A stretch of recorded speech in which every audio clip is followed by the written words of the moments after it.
Hello students, welcome to our channel law school.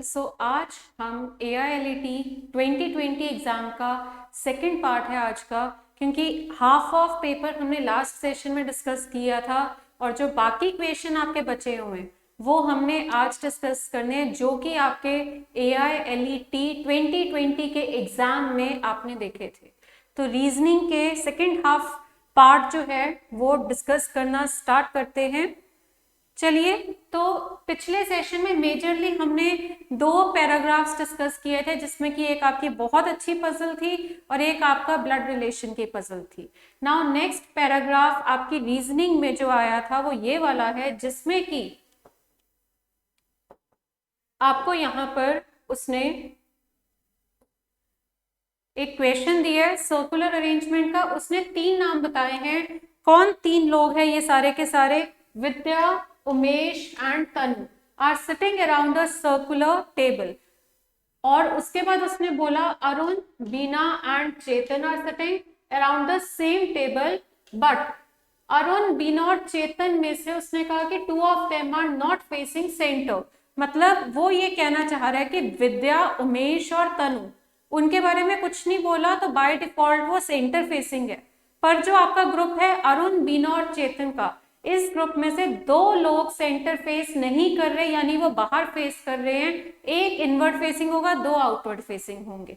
अब सोचने वाली बात यह है कि हम इसको शुरू कहां से करें। ठीक है, देखो आपको यहाँ पे जो इन्फॉर्मेशन दी हुई है, यहां से स्टार्ट हो रही है आपकी इन्फॉर्मेशन, यहां से यहां तक।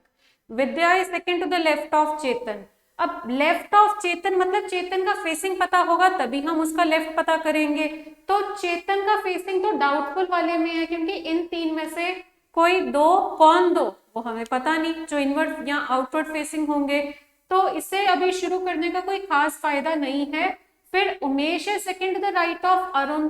अरुण की भी यही प्रॉब्लम है, उसका फेसिंग नहीं पता। Beena is third to the left of Tanu. Tanu का फेसिंग पता है कि वो इनवर्ड फेसिंग है, तो ये पॉइंट अच्छा है शुरू करने के लिए। फिर Chetan is second to the right of Tanu. तो देखो तनु के बारे में दो इंफॉर्मेशन है और तनु का फेसिंग भी है, तो बेस्ट पॉइंट यही रहेगा स्टार्ट करने के लिए। तो चलिए सबसे पहले हम अपना सर्कल बनाएंगे, जिसमें कि हमने 6 लोग बनाए, बट हमें ये नहीं पता कि कौन कहाँ फेस कर रहा है। तो तनु को हमने यहां लिखा और तनु का फेसिंग तो हमें पता है कि वो क्या है, इनवर्ड फेसिंग। तो एक लाइन तनु के बारे में थी कि Beena is third to the left of Tanu. Tanu के लेफ्ट में थर्ड पोजीशन पर कौन है? बिना है। और उसके बाद उसने बोला तनु के बारे में कि Chetan is second to the right of Tanu. Chetan जो है वो तनु के सेकंड टू द राइट में है, तो चेतन आएगा यहां। ठीक है, अब देखिए ये तो सारा हो गया। अब यहाँ पे आपको ये जो लाइन एक चेतन के बारे में दी हुई थी, वो लाइन अब हम उठा सकते हैं। उसने बोला Vidya is second to the left of Chetan. Vidya Chetan के सेकंड टू द लेफ्ट में है, तो चेतन यहाँ पे, चेतन के सेकंड टू द लेफ्ट तो हम बता ही नहीं पाएंगे क्योंकि हमें चेतन का फेसिंग नहीं पता।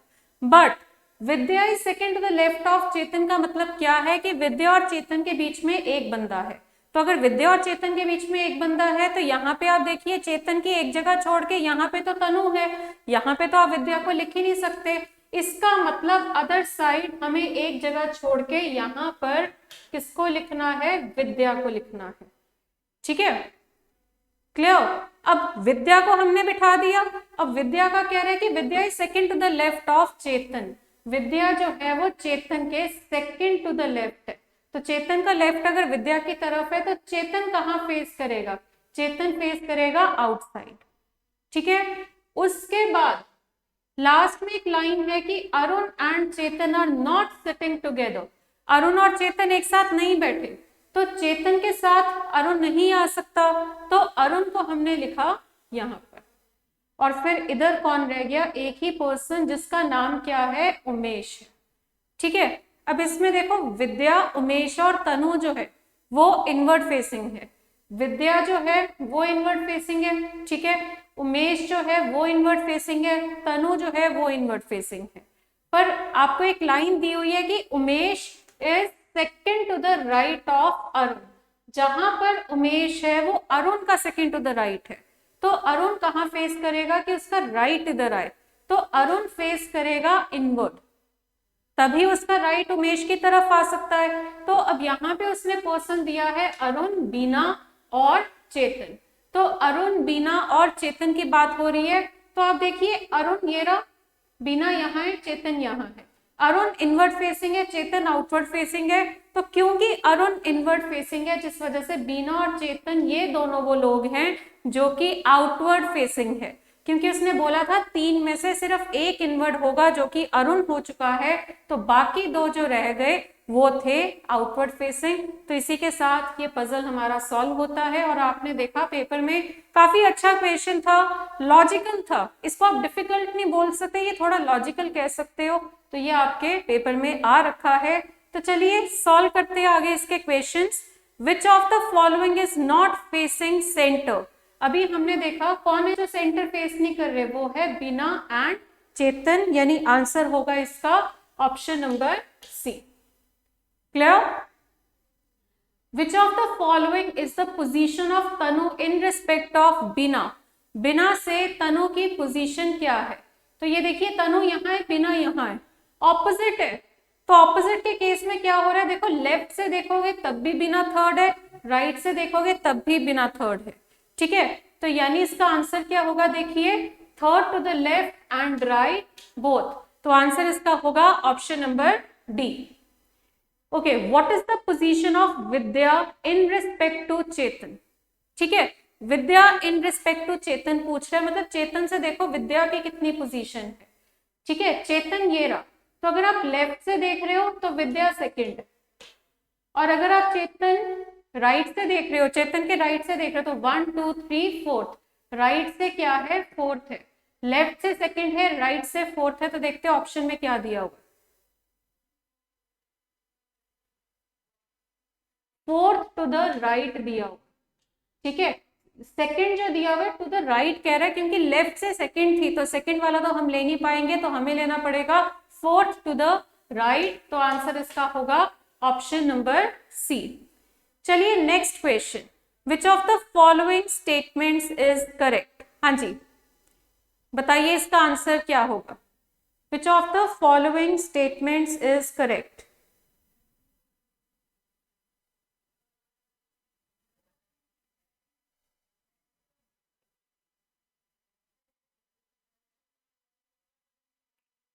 चलिए तो इसका आंसर है कि those who are not facing centre are sitting together. अब अपने सोल्यूशन में देख सकते हैं कि जो 2 लोग थे, आई थिंक बीना एंड चेतन, वो एक साथ बैठे हैं बैठे हैं, तो आप देख सकते हैं कि जो आउटवर्ड फेसिंग थे वो एक साथ बैठे हैं, ये बिल्कुल सही है, तो इसका आंसर होगा option number D. Next question, what is the position of Arun in respect to Umesh, answer,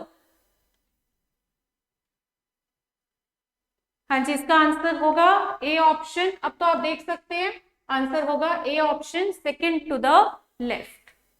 okay next question, इसमें उसने आपको बोला कि यूज ऑफ नॉन कन्वेंशनल, ये आपका कंक्लूजन का क्वेश्चन है बट इन्होंने स्टेटमेंट में दिया, वैसे तो आपके अब क्लैट का पेपर देखेंगे वहां कॉम्प्रीहेंशन आने लग गए हैं, ऑल्दो इसमें भी कॉम्प्रीहेंशन आपके हैं, ठीक है, बट यहाँ पे स्टेटमेंट फॉर्मेट में भी आए हैं, तो उसने बोला कि the use of non conventional sources of energy will eliminate the energy crisis in the world. वो कह रहा है कि non conventional sources of energy क्या होते हैं, जैसे कि सोलर एनर्जी, विंड एनर्जी, उनकी मेनली वो बात कर रहा है, वो कह रहा है उससे जो एनर्जी क्राइसिस है, point to be noted, energy crisis है, ठीक है, तो हम ये यूज करेंगे तो ये प्रॉब्लम थोड़ी एलिमिनेट हो पाएगी। तो पहला कंक्लूजन है modern technology is gradually replacing the conventional, ऐसा नहीं है, देखो मॉडर्न टेक्नोलॉजी की वजह से आप इस तरफ नहीं जा रहे हैं, एनर्जी क्राइसिस की वजह से जा रहे हैं, तो फर्स्ट कंक्लूजन तो आपका गलत है। सेकंड में कह रहे थे excessive exploitation of environment has led to the depletion of conventional sources of energy, ये कंक्लूजन स्टेटमेंट से नहीं डिराइव हो रहा, ठीक है, use of non conventional sources of energy जो कह रहा है, तो वो कह रहा है कि विल एलिमिनेट, उससे ये कंक्लूजन आपका जो है कंक्लूड नहीं हो रहा, तो ये भी गलत है, तो इसका करेक्ट आंसर होगा option number D. Neither one nor two follows. Conclusion जब भी कर रहे हैं ना, बहुत ध्यान रखना है कि हम बहुत ही रिस्ट्रिक्टेड हैं क्वेश्चन तक, ठीक है, जितना क्वेश्चन है उतनी ही बात करनी है, उससे एक्स्ट्रा, ये थोड़ा एक्स्ट्रा हो रहा था, ठीक है। अब एनर्जी क्राइसिस कैसे हुआ वो स्टेटमेंट में समझ ही नहीं आ रहा, तो हम ये कंक्लूजन भी कैसे निकालेंगे, हम स्टेटमेंट तक लिमिटेड हैं, हम स्टेटमेंट के बियॉन्ड नहीं जा सकते। तो चलिए अगला क्वेश्चन देखिए। हाँ जी, नेक्स्ट क्वेश्चन ट्राई करिए ये वाला जल्दी से।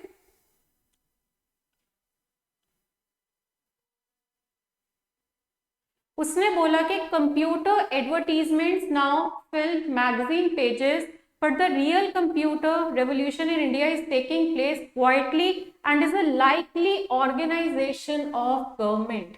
उसने कहा कि ये जो आपका कंप्यूटर एडवर्टीजमेंट्स जो हैं वो फिल करती है मैगजीन पेजेस को, ठीक है, पर जो रियल रेवोल्यूशन जो है, ठीक है, वो बहुत ही क्वाइटली हो रही है, ठीक है, और ये लाइकली ऑर्गेनाइजेशन ऑफ गवर्नमेंट है। तो पहला कंक्लूजन तो बिल्कुल सही है, वो गवर्नमेंट की ही बात कर रहे हैं, central and state means complete government, ठीक है, तो कंप्यूटराइजिंग रैपिडली, बिल्कुल सही, यही कंक्लूजन निकल रहा है स्टेटमेंट से। सेकेंड में कह रहा है कि गवर्नमेंट डज नॉट फिल, ये तो कुछ बोल ही नहीं रहा था ऐसा कि गवर्नमेंट ये नहीं करती है, एक नेगेटिव कंक्लूजन हम नहीं निकाल सकते अपनी मर्जी से, तो सेकेंड कंक्लूजन गलत है, तो इसका आंसर होगा option number A, that is only one follows। okay, so next question।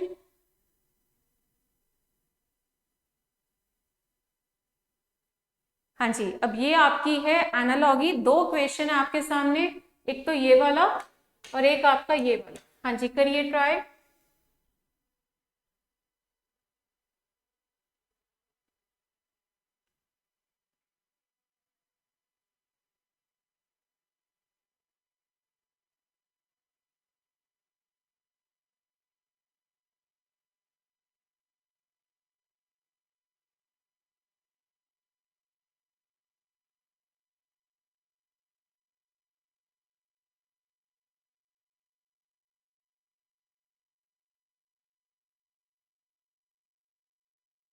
हाँ जी, देखिए सबसे पहले तो आपको दिया हुआ है LOM NMK।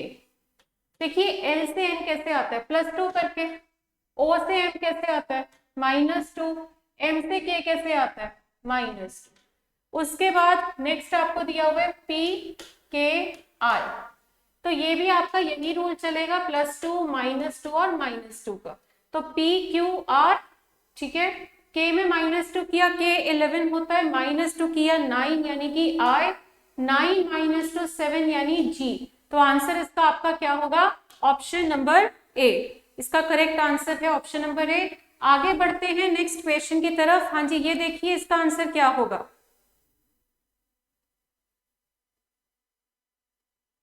देखिए यहाँ पे आप देख सकते हैं सीक्वेंस में लिखा हुआ है ना, ये ABCD है, ये OPQR है, तो D जो होता है वो 4 होता है और O जो है वो कितना होता है 15। 4 से 11 कैसे आया आपका, +11 करके, मतलब ABCD लिख के फिर उसमें +11 करके OPQR आ गया। तो अगर यहाँ WXYZ है, Z में अगर मैं +11 करूं तो 11 यानी कि K ही आ जाएगा ना, Z 26वां अल्फाबेट है, उसमें 11 अल्फाबेट्स के बाद तो आपकी A to Z जो है वो रीस्टार्ट होगी, तो +11 करके आ जाएगा KLMN, जो कि हमें गिवन है ऑप्शन नंबर सी में। तो इस तरह के क्वेश्चन जब करते हो ना, पोजीशंस जो होती है ना अल्फाबेट्स की, वो माइंड में याद करके आप करिए, बहुत आसानी से सॉल्व होगा। चलिए आगे बढ़ते हैं। हाँ जी, ये आपका है ऑड वन आउट, ये करिए सॉल्व।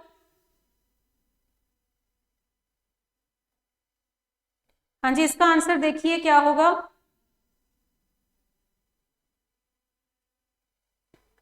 अगर आप पैटर्न देखो GMS 7 13 19, ठीक है, 7 से 13 कैसे आया +6 करके, 13 से 19 कैसे आया +6 करके, उसके बाद E K और Q 5 11 17, ये भी देखो +6 का ही लॉजिक चल रहा है, यानी अब हम थोड़ा कॉन्फिडेंट हो रहे हैं कि हम सही जा रहे हैं।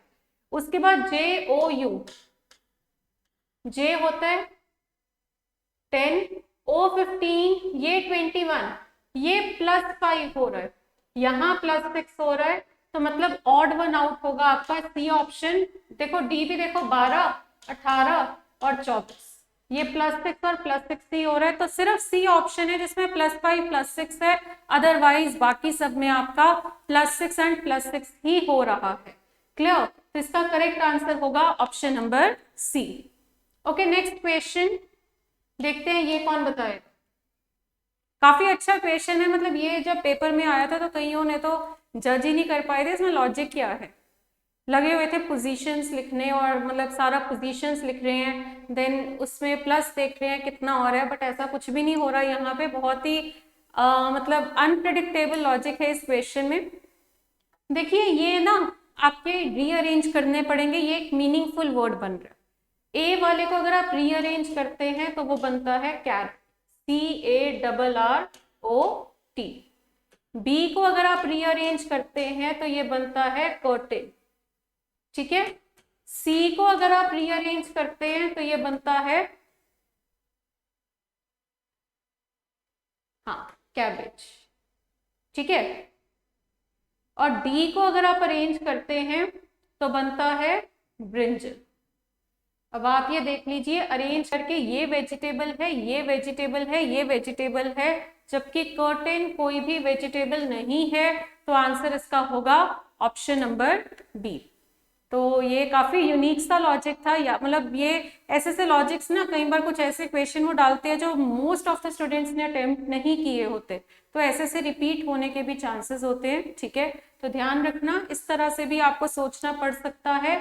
चलिए नेक्स्ट अब आपका है कोडिंग डिकोडिंग का क्वेश्चन।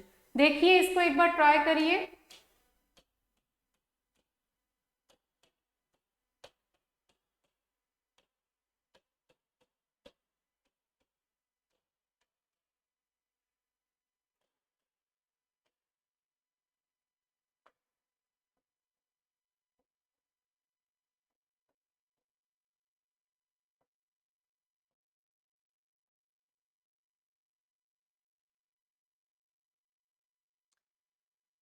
देखिए इसमें अगर आप प्लस माइनस कुछ भी देख रहे हो ना, आपको इतना नहीं पता लगेगा।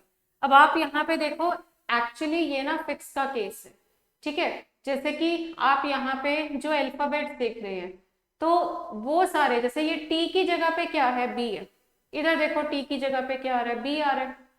और ऊपर से देखो जिसको सॉल्व करना है रैंप को, RAMP, ये चारों अल्फाबेट्स आपको मिल रहे हैं, RAM और P, ये चारों आपको मिल रहे हैं इस क्वेश्चन में। तो असल में ये फिक्स का क्वेश्चन है, और इसको हम जब सॉल्व करेंगे तो R का कोड कितना होगा X, A का कोड कितना होगा V, M का कोड होगा Q, और P की जगह पे देखिए क्या लिखा हुआ है D। तो आंसर होगा इसका XVQD, यानी ऑप्शन नंबर ए। तो आप कोई भी एक अल्फाबेट देख लो, अगर जैसे टी हमने देखा, यहाँ भी टी की जगह पे बी था, यहाँ भी टी की जगह पे बी था, है ना। ये देखो आर की जगह पे एक्स है, आर की जगह पे एक्स है, तो सेम अल्फाबेट की जगह पर अगर सेम कोड आ रहा है, कई बार नंबर्स भी होते हैं, कई बार सिंबल भी होते हैं, बट उसमें आप समझ लेते हो कैसे करना है, बट जब अल्फाबेट्स ही आ जाते हैं ना, वहां आप ज्यादातर प्लस माइनस के लॉजिक करने लग जाते हैं, आपको एक्सपेक्टेड नहीं होता कि ऐसा भी हो सकता है। बट अगर आपको जिसको सॉल्व करना है उसके अल्फाबेट्स ही यहाँ पे अगर आपको मिल जाए ना, तो फिर एक आइडिया हो जाना चाहिए कि हो सकता है ये फिक्स का क्वेश्चन हो। तो उस हिसाब से आपका आंसर जो है वो इसका आ रहा है option number A. Okay, next question try करिए।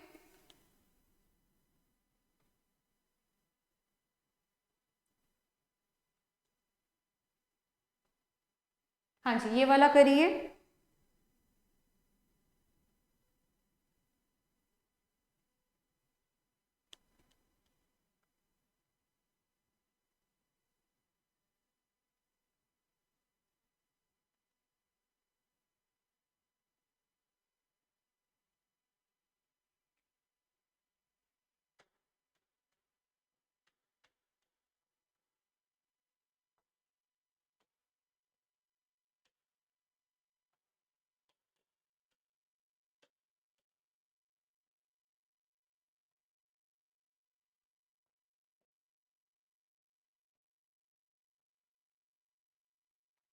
हाँ जी, अब ये देखिए यहाँ पे भी अगर आपको गेस्ट को सॉल्व करना है तो सारे अल्फाबेट्स मिल रहे हैं, ठीक है।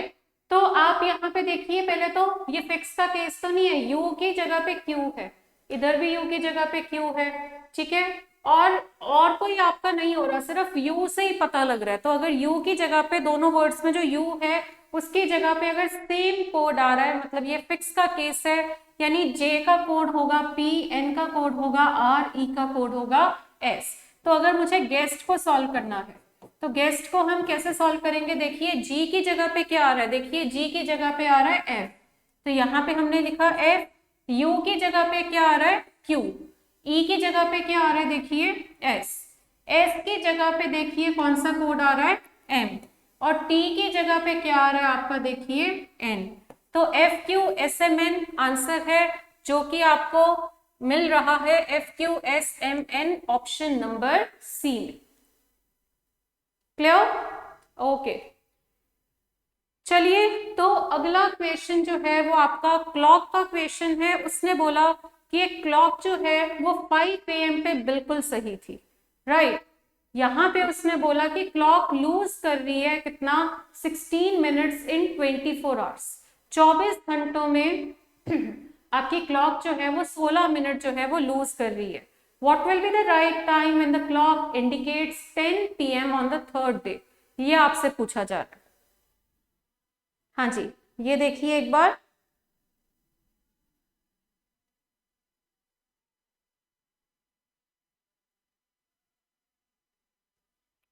देखिए यहाँ पर ना आपको उसने बोला कि 5 AM पे क्लॉक बिल्कुल सही है, तो 5 AM को बेस लेकर आपने करना है। ये ना एक सेकेंड, यहाँ थर्ड नहीं फोर्थ है, ये फोर्थ डे होगा, ठीक है। तो 5 AM को बेस लेकर आपने इस क्वेश्चन को सॉल्व करना है। तो उसने बोला कि क्लॉक इंडिकेट कर रही है 10 PM on the fourth day, और उसने बोला कि घड़ी जो है वो 24 घंटे यानी एक दिन में 16 मिनट स्लो हो रही है। लूज है 16 मिनट्स का मतलब कि वो घड़ी जो है फॉल्टी क्लॉक है, धीरे चल रही है, और 24 घंटे में वो 16 मिनट कम चल रही है, 16 मिनट पीछे है। तो आपने क्या करना है, 5 AM से फोर्थ डे के 10 PM तक देखना है कितने घंटे बने। तो इससे सेकेंड डे तक आपके 24 घंटे, सेकेंड टू थर्ड डे 24 घंटे, थर्ड टू फोर्थ डे 24 घंटे। अब फोर्थ डे के 5 AM पे तो आ गए हो, अब 5 AM से 10 PM पे आना है। तो 5 AM से 5 PM तक 12 घंटे, और 5 PM से 10 PM तक 5 घंटे। तो इन सबको मिलाकर देखिए कि कितना बन रहा है, ये आपका 24 3 72, 72 प्लस 17 करो 89 आवर्स, यानी कि जब घड़ी सही थी उससे लेके जिस टाइम का पूछ रहे वो तब तक आपके 89 आवर्स हो चुके हैं।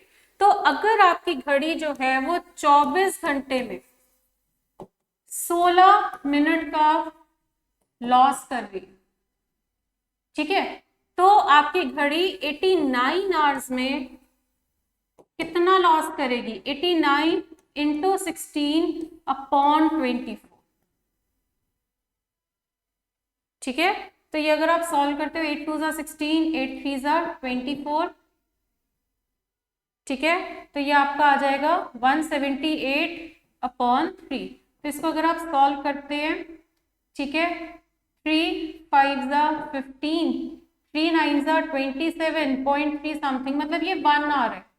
ये तो मिनट्स आए ना, ये तो आपके मिनट्स है, 59 पॉइंट समथिंग मिनट्स, यानी पूरा 1 घंटा। तो अगर 24 घंटे में 16 मिनट का लॉस हो रहा है तो 89 आवर्स में आपका पूरे 1 घंटे का लॉस है।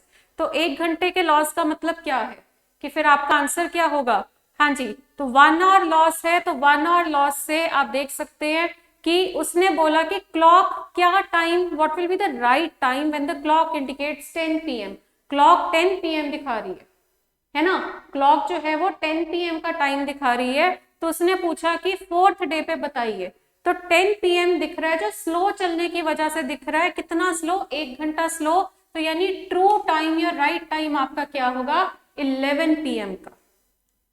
क्लियर? ओके, नेक्स्ट क्वेश्चन, एक और क्वेश्चन आया हुआ है आपका क्लॉक का, हाँ जी, ये करिए ट्राई।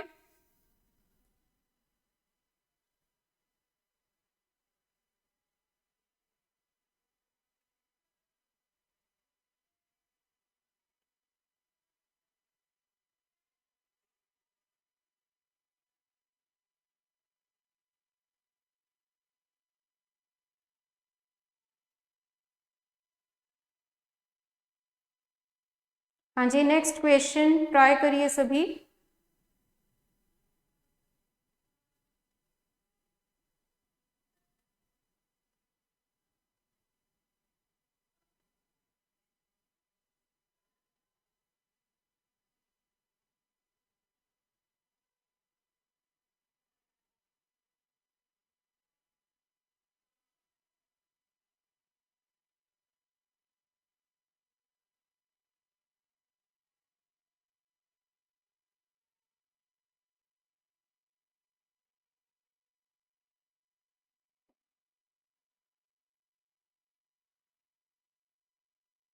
हाँ जी, आपको भी पता है ओवरटेक या 0 डिग्री का मतलब क्या है, कि आपकी जो क्लॉक है वो 0 डिग्री कितनी देर बाद बनाती है।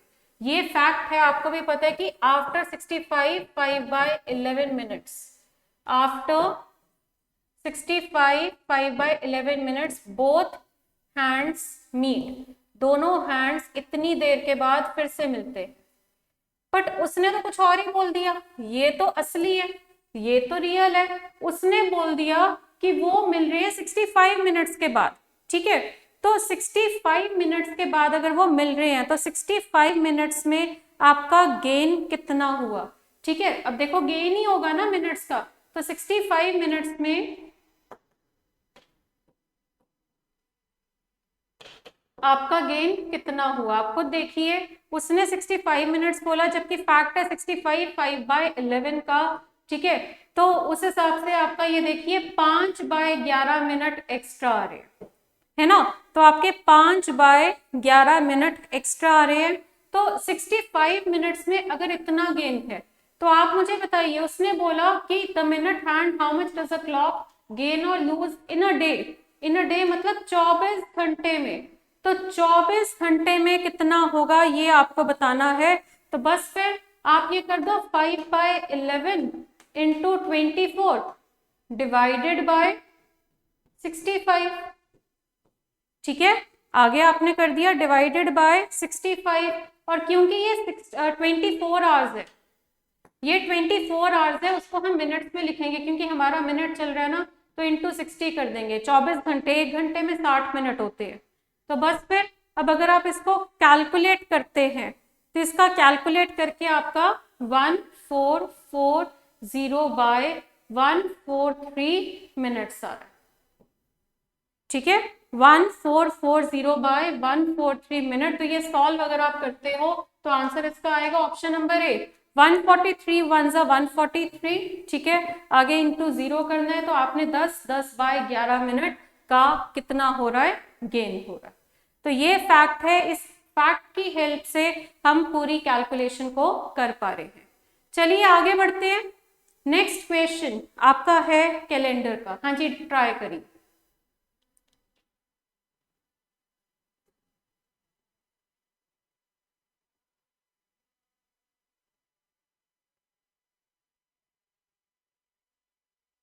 उसने बोला if a day before yesterday, ठीक है, was Tuesday, day before yesterday यानी -2 अगर ट्यूसडे है, -2 मतलब ट्यूसडे है, तो टुडे क्या होगा, 0 मतलब टुडे, तो +2 कर दीजिए, कितना हो गया, थर्सडे।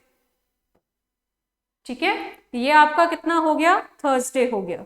तो उस हिसाब से आपसे उसने पूछा then what day of the week will it be on a day after tomorrow. ठीक है, डे आफ्टर टुमारो। ठीक है, और डे आफ्टर टुमारो मतलब +2, तो +2 करोगे तो आंसर आपका कितना आ जाएगा, सैटरडे आ जाएगा। यानी आंसर इसका है ऑप्शन नंबर डी। क्लियर।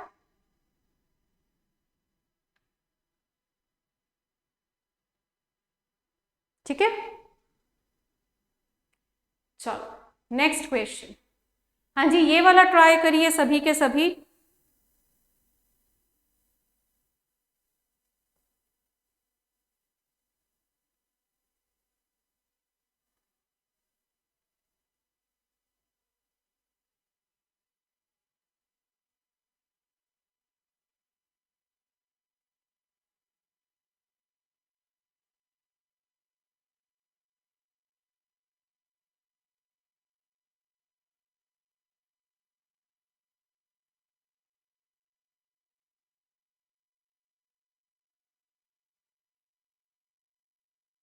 हाँ जी, उसने बोला कि 15 अगस्त 2017 का ट्यूसडे है, ठीक है। तो आपसे वो पूछ रहा है कि 17 सितंबर 2017 का क्या होगा, 17 सितंबर उसी साल क्या होगा। तो आपको बस ये पता करना है कि इसके बीच में कितने ऑड डेज आ रही है। तो 15 अगस्त 2017 से 17 सितंबर 2017 तक आने में आपको कितने ऑड डेज, मतलब कितने डेज लगे, पहले तो हमें ये देखना है। तो यहाँ पे आप देख सकते हैं कि 15 अगस्त के बाद कितने दिन बचे, 16, ठीक है। और अगस्त के बाद सितंबर तो 17 ही है, तो ये कितना हो गया 17। तो इनमें कितने और डेज है, 7 2 14 होता है, रिमाइंडर बचा 2, ठीक है। और 7 2 14 होता है, ठीक है, तो रिमाइंडर बचा 3। तो यानी कुल मिलाकर 5 ऑड डेज है। तो मुझे ट्यूसडे में +5 करना है, तो ट्यूसडे सेकेंड डे होता है, 2 + 5 करके 7 आ जाएगा। और 7 का मतलब क्या होगा कि आपका आंसर जो है वो होगा संडे, यानी कि option number A. Clear? Okay.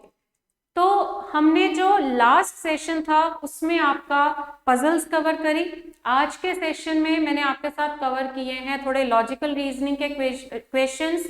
अब जो अगला सेशन होगा उसमें मैं AILET 2020 के आपके जो कॉम्प्रीहेंशन वाले क्वेश्चन है वो डिस्कस करूंगी। वो मैं अलग सेशन में इसलिए डिस्कस कर रही हूँ ताकि हम उसको अच्छे से डिटेल में डिस्कस कर सके। तो इसीलिए मैंने आपका AILET 2020 का जो पेपर है 3 पार्ट्स में डिवाइड किया था। एक पार्ट था थोड़ा पजल्स का, एक था लॉजिकल का, और तीसरा पार्ट है आपका कॉम्प्रीहेंशन वाला जो हम अगले सेशन में डिस्कस करेंगे। तो चलिए इसी के साथ आज का सेशन ओवर होता है। अब हम नेक्स्ट सेशन में मिलेंगे और AILET 2020 का एग्जाम जो है, क्वेश्चन पेपर जो है वो पूरा का पूरा कंप्लीट भी हो जाएगा एंड हम कॉम्प्रीहेंशन के क्वेश्चंस को डिस्कस करेंगे। So okay students, thank you so much.